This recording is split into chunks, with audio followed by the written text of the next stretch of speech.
नमस्कार, सुर्खियां में आप सभी का स्वागत है। मैं हूं आपके साथ फाने देवांगन। बढ़ते हैं खबरों की ओर। प्रधानमंत्री नरेंद्र मोदी की मंशा के अनुरूप इंदौर में उड्डयन इंडस्ट्री में तेजी से विकास हो रहा है। कई नए एयरपोर्ट बनाए जा रहे हैं, कई नई एयरलाइंस भी आ रही है, जिससे रोजगार के बेहतर अवसर खुल रहे हैं। इसी कड़ी में यहां के डी फ्लाइट इंटरनेशनल इंस्टीट्यूट में क्षेत्र के युवाओं को प्रशिक्षण दिया जा रहा है, जिससे युवाओं को उड्डयन के क्षेत्र में रोजगार के बेहतर अवसर प्राप्त हो रहे हैं। वहीं इंस्टीट्यूट के प्रशिक्षक स्टेफी विलियमसन और डायरेक्टर प्रमोद त्रिपाठी इस दिशा में युवाओं को जोड़ने का काम कर रहे हैं कि भारत के यशस्वी प्रधानमंत्री श्री नरेंद्र जी मोदी उनके विजन के अनुसार जो उड़े देश का आम नागरिक उड़ान योजना के तहत उड्डयन को, पर्यटन को बहुत बढ़ावा दे रहे हैं। इसके कारण उड्डयन इंडस्ट्री में बहुत ज़्यादा विकास हो रहा है, बहुत ज़्यादा नए एयरपोर्ट बनाए जा रहे हैं, नए एयरलाइंस आ रहे हैं और इस दिशा में रोज़गार का भी बहुत ज़्यादा क्रिएशन हो रहा है। तो उनकी बातों, उनके नेतृत्व और उनके पद चिन्हों पर हम चलते हुए हमारा ये मिशन है कि हम ज़्यादा से ज़्यादा ट्रेंड युवाओं को ट्रेंड करें और उनको रोज़गार प्राप्ति के लिए इस इंडस्ट्री में प्रोत्साहित करें और प्रशिक्षित करें। केंद्रीय मंत्री और गुना से भाजपा उम्मीदवार ज्योतिरादित्य सिंधिया आगामी लोकसभा चुनाव के लिए आज सोमवार को शिवपुरी में अपना नामांकन दाखिल करेंगे। इससे पहले सिंधिया ने हनुमान मंदिर में पूजा की, फिर मेगा रोड शो करते हुए नामांकन दाखिल करेंगे। बता दें कि सिंधिया के नामांकन रैली में बीजेपी शक्ति प्रदर्शन करते हुए दिखाई देंगी।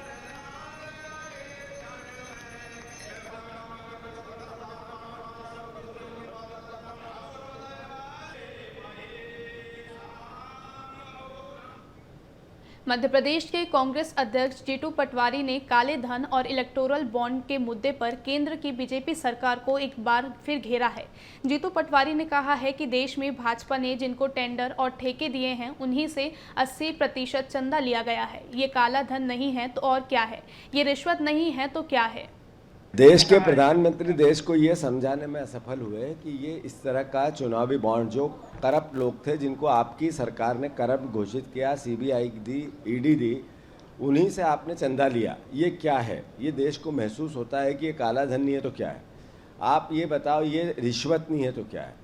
सिरोंज के पंचायत कराया हाट में आने वाले गांव बरबटपुर में सरकार के विकास का नामो निशान मिट चुका है। यहां दूर दूर तक विकास नजर नहीं आता। बस्ती में रहने वाले 40 आदिवासी परिवार सरकार की योजनाएं से दूर हैं, आज भी अपने अधिकारों का इंतजार कर रहे हैं। वहीं प्रधानमंत्री आवास योजना का नाम तो सुना है ही होगा, लेकिन बस्ती में यह महत्वपूर्ण योजना अभी तक नहीं पहुंची है। बस्ती में निवास करने वाले आदिवासी आज भी झुग्गी झोपड़ियों में रहने के लिए मजबूर हैं। दूर से पानी ला रहा, जगह में जाओ सो ना भी भरा दें हमें, और यहाँ से रह ना हमें कोटी है ना रे जगह है, हमें कुछ नहीं है, कुछ भी नहीं मिलो ना हमारी कोई सुने। कोटी की सुविधा नहीं है बिल्कुल, यहाँ सीसी वगैरह भी नहीं, सड़क भी नहीं बनी, कुछ नहीं बाबू देख तो कुछ बनो, कुछ नहीं बनो, ना सड़क है ना आकार। तो आपने इसको लेकर कहीं मतलब शासन प्रशासन में कोई शिकायत वगैरह की नहीं की कि हमें? अरे खूब सेशन में कर रहे हैं भैया, और हम भी मरे जा रहे हैं, कोई विकास ही नहीं है, जहाँ कुछ भी नहीं, कुछ नहीं है। लगभग कितने साल हुए इस बस्ती में? 70-75 साल है। अब हमें तो कछु नहीं है भैया, हम तो यहाँ से ही डरे हैं, ना हमारा कोई है, ना कोई कछु कर रहा है, ना जगह ना जार जात कुछ नहीं है। और कहता हूँ मंजूरी करके लात हैं सुसाब, जहाँ खाते हैं हम, और हमरे ना तो देख लो तुम, ना खड़ंजा है, ना कुटी है, ना कछु है, कछु नहीं है। हम तो यहाँ से है, ना घर है, ना टापर है, कुछ नहीं है। उप मुख्यमंत्री विजय शर्मा ने बस्तर में मीडिया से कई योजनाएं विषयों पर बातचीत की है और छत्तीसगढ़ में कांग्रेस और बीजेपी के बीच कार्टून वॉर पर उन्होंने कहा है कि सबका साथ सबका विकास का नारा पीएम मोदी का नारा है। कांग्रेस हमेशा अपने विचारों को समाज पर थोपती रही है। राहुल गांधी की बातों पर अब लोग विश्वास नहीं करते हैं। बस्तर चुनाव को लेकर विजय शर्मा ने कहा है कि बस्तर में इस बार कमल अवश्य खिलेगा। 19 को चुनाव है बस्तर का, बहुत महत्वपूर्ण दिन है, बहुत महत्वपूर्ण है हम सब लोगों के लिए। भारतीय जनता पार्टी के नेता सब परिश्रम कर रहे हैं, पसीना बहा रहे हैं। बस्तर में चुनौतियां भी हैं, लेकिन इस बार बदला हुआ है। पहले हर चुनाव से पहले नक्सली कुछ घटना किया करते थे, इस बार ऐसा नहीं हुआ है। इस बार तो हमारे सुरक्षा कर्मियों ने भी गजब किया है, सैनिकों ने भी गजब किया है, जवानों ने भी गजब किया है। और इस बार फिर भी चुनौतियों के साथ बस्तर में भाजपा के कार्यकर्ता, भाजपा के नेता खूब परिश्रम कर रहे हैं। छत्तीसगढ़ में लोकसभा चुनाव को लेकर केंद्रीय नेताओं का दौरा अब और भी तेज हो गया है। प्रधानमंत्री नरेंद्र मोदी, केंद्रीय गृह मंत्री अमित शाह और रक्षा मंत्री राजनाथ सिंह और कांग्रेस पार्टी के नेता राहुल गांधी के दौरे के बाद प्रियंका गांधी का दौरा होने वाला है। प्रियंका गांधी के दौरे को लेकर छत्तीसगढ़ के उप मुख्यमंत्री विजय शर्मा ने तंज कसा है। उन्होंने कहा है कि कांग्रेस ने जनता के पैसे से गुलाब की पंखुड़ी बिछाकर प्रियंका गांधी का स्वागत किया था, गुलाब का गुलकंद बना लिया था। शर्मा ने आगे कहा है कि कांग्रेस का कोई राजनीतिक वजूद यहाँ नहीं है।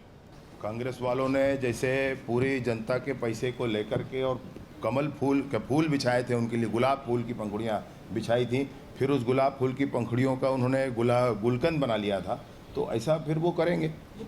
उनका राजनीतिक वजूद ही कहाँ है यहाँ पर, उनका राजनीतिक अस्तित्व ही कहाँ पर है यहाँ पर, वो किस तरीके से यहाँ पर आकर के प्रचार करेंगी, वो क्या कहेंगी, देखने का विषय तो यही है। छत्तीसगढ़ की कांकेर लोकसभा सीट काफ़ी महत्वपूर्ण सीट मानी जाती है। यह सीट अनुसूचित जनजाति के लिए आरक्षित सीट है। यह सीट 1967 में पहली बार अस्तित्व में आई थी। यहां से मौजूदा सांसद बीजेपी के मोहन मंडावी हैं, लेकिन इस बार भाजपा ने अंतागढ़ विधानसभा से विधायक रहे भोजराज नाग को चुनावी मैदान में उतारा है। वहीं कांग्रेस की बीरेश ठाकुर चुनाव लड़ रहे हैं। आपको बता दें कि बस्तर संभाग नक्सल समस्या से जूझ रहा है। उत्तर बस्तर कांकेर भी इससे अछूता नहीं है। क्षेत्र के अधिकतर हिस्सा नक्सल समस्या से ग्रसित हैं। यही कारण है कि लोकसभा क्षेत्र में संवेदनशील इलाकों में विकास मुश्किल से पहुंच पा रहा है। दोनों ही पार्टियों ने अपनी जीत के दावे जरूर किए हैं, पर देखने वाली बात होगी कौन सी पार्टी विकास लेकर आती है।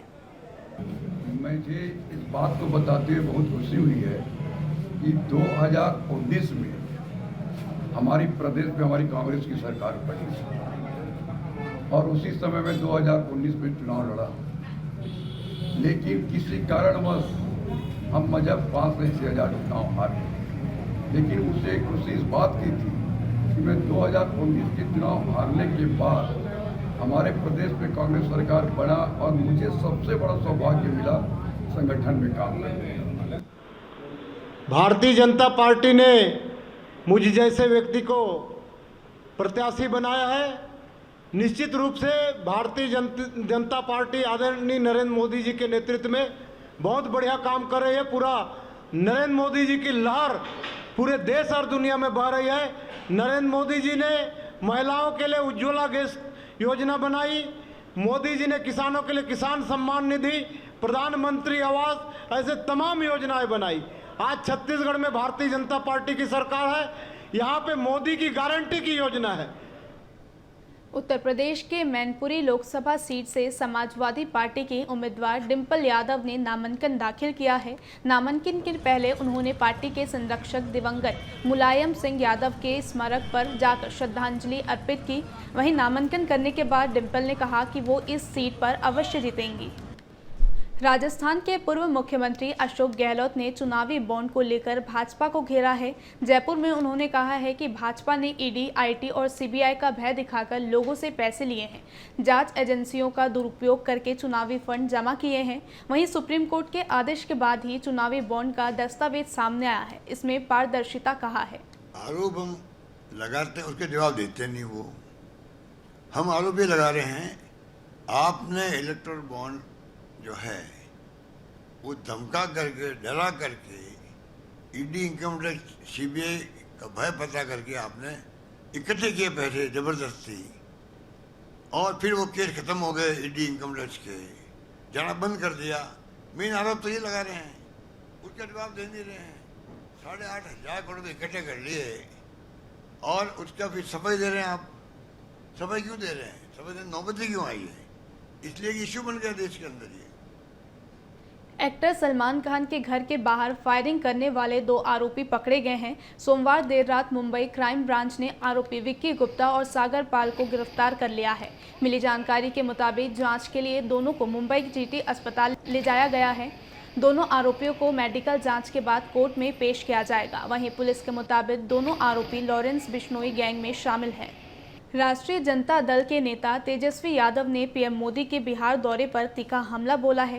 तेजस्वी यादव ने कहा है कि हम उम्मीद लगा रखे थे कि प्रधानमंत्री बिहार को विशेष राज्य का दर्जा देने पर बोलेंगे। अगर हमने काम किया होता तो काम का जिक्र करते, लेकिन पीएम सिर्फ हमें गाली देंगे। बता दें कि मंगलवार को बिहार पहुंचे पीएम मोदी ने आरजेडी पर निशाना साधते हुए भ्रष्टाचारी बताया था। इसी बयान पर तेजस्वी यादव ने पलटवार किया है। हम लोग तो उम्मीद लगा रखे थे कि बिहार की जनता के बारे में वो कुछ तोहफा देंगे, कुछ बताएंगे कि उन्होंने 10 साल तक बिहार के लिए क्या किया। हम इंतज़ार कर रहे थे कि प्रधानमंत्री विशेष राज्य के दर्जे के बारे में बोलें, विशेष पैकेज के बारे में बोलें। वैसे तो मरवाही वन मंडल क्षेत्र पूरे प्रदेश में सफ़ेद भालू के नाम से जाना जाता है। भालू के रहवास के लिए मरवाही वन मंडल देश में विख्यात है और इन दिनों इलाके के खुरपा के जंगल में मादा भालू के साथ उसके बच्चों को अठेलियां कर करतब दिखाने का वीडियो लोगों को खूब लुभा रहा है। कभी वह अपने मां के ऊपर चढ़कर करतब दिखाता है तो कभी पेड़ पर चढ़कर उछल कूद करता है। अब ये वीडियो तेजी से वायरल हो रहा है।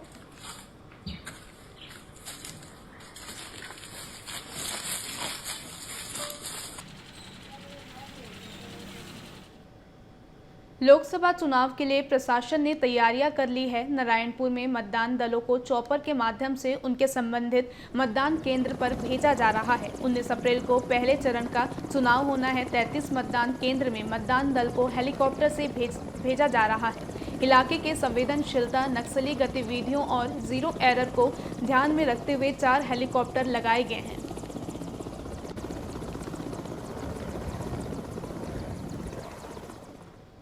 इसी के साथ इस बुलेटिन में फिलहाल इतना ही। नमस्कार।